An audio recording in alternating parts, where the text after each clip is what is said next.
Messieurs, en garde. Saluez. Combattez. Pas plus, continuez. Allez, enchaînez. Continuez. Allez, messieurs. Pas de touche, halte. Touche intérieure, touche intérieure. Reculez. Repos.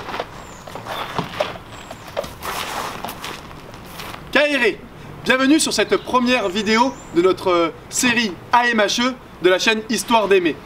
Nous allons commencer par parler des hoplites, ces premiers combattants qui ont vraiment marqué l'histoire martiale de l'Occident, et cette première vidéo parlera du contexte d'apparition de ces derniers. Alors, d'abord, une remise en contexte chronologique. Entre le 12e et le 8e siècle avant Jésus-Christ, il y a eu une période qu'on a qualifiée d'âge obscur, une période où on a très peu de sources, très peu de textes et d'informations archéologiques. On suppose qu'entre la période mycénienne et la période archaïque, il y a eu une période de flottement où beaucoup d'aristocrates avaient érigé quelques fiefs et maintenaient leur autorité par la force. C'était pour la plupart des cavaliers ou des combattants sur chars. D'ailleurs, leur style de combat est très bien chanté dans l'Iliade ou l'Odyssée, et ces derniers sont capables de tuer, nous dit bien évidemment Homère, des centaines et des milliers de combattants en un seul coup de lance. Alors, cette période, qu'on peut qualifier d'âge des héros, va bien évidemment changer et connaître une révolution qu'on va qualifier de révolution hoplitique. Alors, quelle est cette révolution?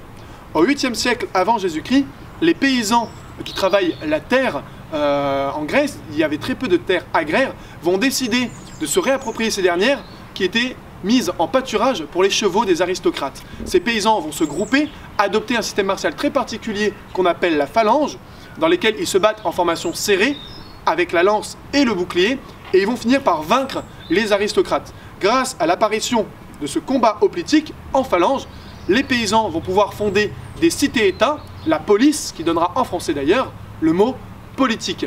Ces polices se dotent de constitutions, qu'elles soient monarchiques, aristocratiques ou démocratiques. Elles auront énormément d'influence évidemment sur l'Occident.